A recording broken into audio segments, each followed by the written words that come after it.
വേദികളിൽ അച്ഛനോടൊപ്പം എത്തുന്ന ഒരു വ്യക്തി കൂടിയായിരുന്നു. അങ്ങനെ അദ്ദേഹത്തിന്റെ രാഷ്ട്രീയം, അദ്ദേഹത്തിന്റെ സിനിമാ ജീവിതം, അദ്ദേഹത്തിന്റെ സ്വകാര്യ ജീവിതം എല്ലാം തന്നെ മലയാളികൾക്ക് അറിയാവുന്ന കാര്യമാണ്. അദ്ദേഹം പല അഭിമുഖങ്ങളിലൂടെ പറഞ്ഞതാണ്. വളർന്നു വന്ന ജീവിത സാഹചര്യം വളരെ സാധാരണക്കാരനായിട്ടുള്ള ഒരു കുടുംബത്തിൽ നിന്നും തന്റെ ഈ മിമിക്രി എന്ന തന്റെ ആ ഒരു പാഷനെ അത് നെഞ്ചോട് ചേർത്ത് വെച്ച് ആ അവസരങ്ങളിലേക്ക് അതിനുവേണ്ടി പ്രയത്നിച്ച് ഒരുപാട് പ്രതിസന്ധികൾ നേരിട്ട, സിനിമയിൽ പോലും പലയിടങ്ങളിലും തഴയപ്പെട്ട ഒരു വ്യക്തിയാണ് പിന്നീട് മലയാള സിനിമയിലെ അവിഭാജ്യ ഘടകമായി മാറിയത്. ആ ഒരു വളർച്ച അത് അത്ഭുതപ്പെടുത്തുന്ന ഒരു വളർച്ച തന്നെയായിരുന്നു സലീംകുമാറിനെ. നമ്മൾ സാധാരണ ഒരു സിനിമയിലെ നടൻ എന്ന് പറയുമ്പോൾ ഉണ്ടാകേണ്ട രൂപമോ അല്ലെങ്കിൽ നിറമോ ഒന്നും തന്നെ യാതൊരു മാനദണ്ഡവുമില്ല എന്ന് തെളിയിച്ച നടന്മാരിൽ ഒരാൾ തന്നെയാണ് സലീംകുമാർ. പിന്നീട് നമ്മൾ സലീംകുമാറുള്ള ചിത്രങ്ങൾ കാണുക എന്ന് പറയുന്നത് പ്രേക്ഷകരെ സംബന്ധിച്ച് സന്തോഷം നൽകുന്നൊരു ചിത്രമായി മാറും. പിന്നീട് അതിൽ നമ്മളെ കരയിപ്പിക്കും. ക്രേസി ഗോപാലൻ പോലുള്ള സിനിമകളിലൊക്കെ വളരെ തമാശ രൂപേണ പല തമാശ ഡയലോഗുമൊക്കെ പറഞ്ഞ് പല അഭിനയമൊക്കെ കാഴ്ചവെച്ച ശേഷം പിന്നീട് ഒരു ഭാഗത്തേക്ക് എത്തുമ്പോൾ അദ്ദേഹത്തിന്റെ ഒരു ജീവിതം പറഞ്ഞ് നമ്മുടെയൊക്കെ കണ്ണ് നനയിപ്പിച്ച ഒരു വ്യക്തി കൂടിയായിരുന്നു സലീംകുമാർ. അങ്ങനെ സലീംകുമാർ ചെയ്തു വെച്ച കഥാപാത്രങ്ങൾ നമ്മൾ ഇപ്പോഴും പറയും. നമ്മുടെ സൗഹൃദങ്ങൾക്കിടയിൽ പറയുന്ന പല ഡയലോഗുകളും അത് സലീംകുമാറിന്റെ മാത്രമായിരുന്നു. സലീംകുമാറിന്റെ മാത്രം ശൈലിയാണ്. സലീംകുമാറിന് മാത്രം അവകാശപ്പെടുന്ന ഒരുപാട് കഥാപാത്രങ്ങൾ ചെയ്തു വെച്ചുകൊണ്ട് തന്നെയാണ് അദ്ദേഹം മടങ്ങുന്നത്. അദ്ദേഹത്തിന്റെ ചിതയ്ക്ക് തീ കൊളുത്തിയിരിക്കുകയാണ്. അങ്ങനെ സലീംകുമാർ എന്ന നടൻ ഇനി ഈ മണ്ണോട് അലിഞ്ഞു ചേരുമ്പോൾ മലയാളികളുടെ ഹൃദയത്തിൽ അദ്ദേഹം ഇപ്പോഴും ജീവിക്കും. അദ്ദേഹം ചെയ്തു വെച്ച കഥാപാത്രങ്ങളിലൂടെ, അദ്ദേഹം പകർന്ന ആശയങ്ങളിലൂടെ ഇപ്പോഴും മലയാളികളുടെ ഉള്ളിൽ സലീംകുമാർ എന്ന നടൻ ജീവിക്കുക തന്നെ ചെയ്യും. ഒരുപാട് നമുക്കറിയാം, ഇതിനു മുൻപ് നമ്മൾ ഇതുപോലെ മലയാള സിനിമയ്ക്ക് നഷ്ടമായ ഒരുപാട് പേരുണ്ട്. അതിൽ ഏറ്റവും ഒടുവിലായി ശ്രീനിവാസൻ വരെ എത്തി നിൽക്കുമ്പോൾ അവരെല്ലാവരും, അവർക്ക് പകരമായി ആരുണ്ടെന്ന് ചോദിച്ചാൽ ആരുമില്ല. സലീംകുമാറിന് പകരം സലീംകുമാർ മാത്രം എന്നൊരു സ്ഥിതിയിലേക്ക്, എന്നൊരു അവസ്ഥയിലേക്ക്, അല്ലെങ്കിൽ എന്നൊരു കാലഘട്ടത്തിൽ കൂടിയാണ് ഇപ്പോൾ മലയാള സിനിമ കടന്നു പോകുന്നത്. നേരത്തെ അനുശ്രീ പറഞ്ഞ പോലെ തന്നെ ഗ്രാമഫോൺ എന്ന ചിത്രത്തിലെ ആ ഒരു ഗാനം, ആ ഗാനം മാത്രം നോക്കിയാൽ മതി. ആ ഗാനത്തിൽ ഒപ്പമുണ്ടായിരുന്നവരാരും തന്നെ ഇനിയില്ല. അത് ഏറെ വേദനയോടുകൂടി തന്നെ നമുക്കത് ഓർത്തെടുക്കേണ്ടി വരും. ആ ചിത്രങ്ങൾ കാണുമ്പോൾ സലീംകുമാറിനെ നമ്മൾ ഓർക്കും.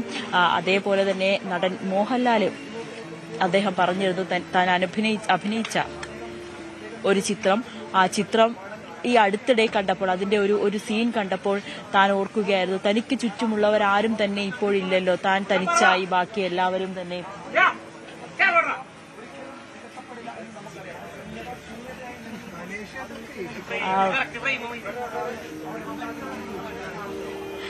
തനിക്ക് ചുറ്റുമുള്ളവരാരും തന്നെ ഇല്ല എന്ന് മോഹൻലാലും ഒരു അഭിമുഖത്തിൽ പറയുകയുണ്ടായി. അങ്ങനെ മലയാള സിനിമയിൽ നമ്മൾ ഏറെ ഇഷ്ടപ്പെട്ടുകൊണ്ടിരുന്ന, നമ്മൾ ഒരുപാട് കഥാപാത്രങ്ങളുടെ നമ്മളെ ചിരിപ്പിച്ച പല താരങ്ങളും ഇങ്ങനെ മൺമറയുമ്പോൾ അത് ഏറെ വേദനയോടുകൂടി തന്നെയാണ് നമ്മൾ ഓർത്തെടുക്കുന്നത്. പക്ഷേ സലീംകുമാർ എന്ന നടൻ നമ്മുടെ നിത്യജീവിതത്തിൽ നമ്മളോടൊപ്പം തന്നെ ഉണ്ടാകും. അത് നമ്മൾ വാട്സപ്പിൽ പരസ്പരം അയക്കുന്ന സ്റ്റിക്കറുകളായിക്കോട്ടെ, അല്ലെങ്കിൽ നമ്മൾ സോഷ്യൽ മീഡിയയിൽ കാണുന്ന മീമുകളായിക്കോട്ടെ, ഡയലോഗുകളായിക്കോട്ടെ, ഇതെല്ലാം സലീംകുമാർ എന്ന വ്യക്തിയെ നമ്മൾ ഓർത്തെടുക്കുക തന്നെ ചെയ്യും. അനുശ്രീ, എന്തായാലും ഈ തെരഞ്ഞെടുപ്പ് കാലത്ത് പോലും അദ്ദേഹം നടത്തിയ പല പരാമർശങ്ങളും ഏറെ ചർച്ച ചെയ്യപ്പെട്ടതാണ്, ഏറെ നമ്മളെ ചിരിപ്പിച്ചതാണ്. അതിൽ CPM-നെ വിമർശിക്കാൻ, അതിരൂക്ഷമായി വിമർശിക്കാൻ, പരിഹാസരൂപേണ വിമർശിക്കുവാൻ സലീംകുമാറിനെ കഴിഞ്ഞിട്ടേ മറ്റാരുമുള്ളൂ. കാരണം സലീംകുമാർ പങ്കെടുക്കുന്ന പരിപാടി എന്ന് പറയുമ്പോൾ നമുക്ക് ഉറപ്പാണ് അതിൽ എന്തെങ്കിലും ഒരു വിമർശനം ഉണ്ടാകും. അത് കൊള്ളേണ്ടവർക്ക് കൊള്ളുന്ന രീതിയിൽ തന്നെ അദ്ദേഹം പരിഹസിക്കും. പക്ഷെ അതിൽ നമുക്ക് ചിരിക്കാനും ഉണ്ടാകും. അതിൽ ഏറ്റവും ഒടുവിലായി ഈ സ്വർണം വേർതിരിക്കാൻ അതിലിനി പൊട്ടാസ്യത്തിന്റെ ആവശ്യമില്ല, അത് CPM-കാരെ കൊണ്ട് നിർത്തി, സഖാക്കളെ നിർത്തിയാൽ മതി എന്ന് വിമർശിച്ച ഒരു മനുഷ്യനാണ്. അത് നമ്മളെ ഏറെ ചിരിപ്പിച്ചു. ഒപ്പം മെസ്സി എന്തുകൊണ്ട് കേരളത്തിലേക്ക് വന്നില്ല, അത് സ്വർണ്ണക്കപ്പ് കട്ടുകൊണ്ട് പോയാലോ എന്ന് പേടിച്ചിട്ടായിരിക്കും എന്ന്, അങ്ങനെ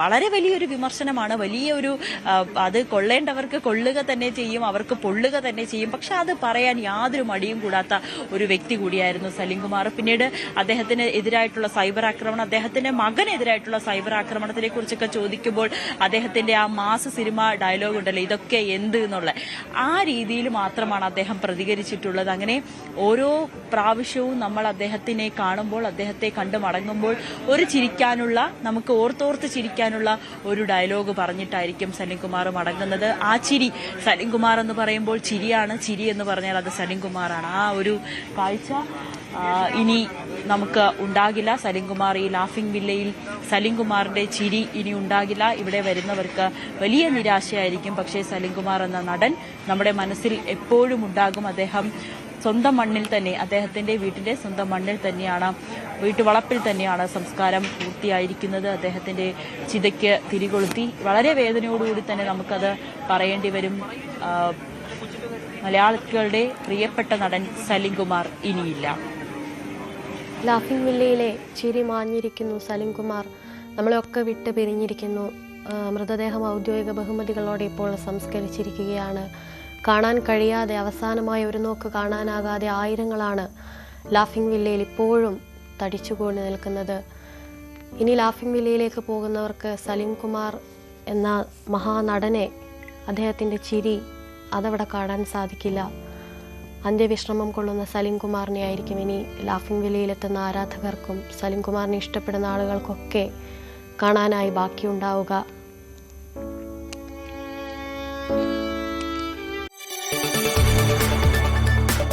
കൂടുതൽ വാർത്തകൾക്ക് news 18 Keralam YouTube channel subscribe ചെയ്യുക.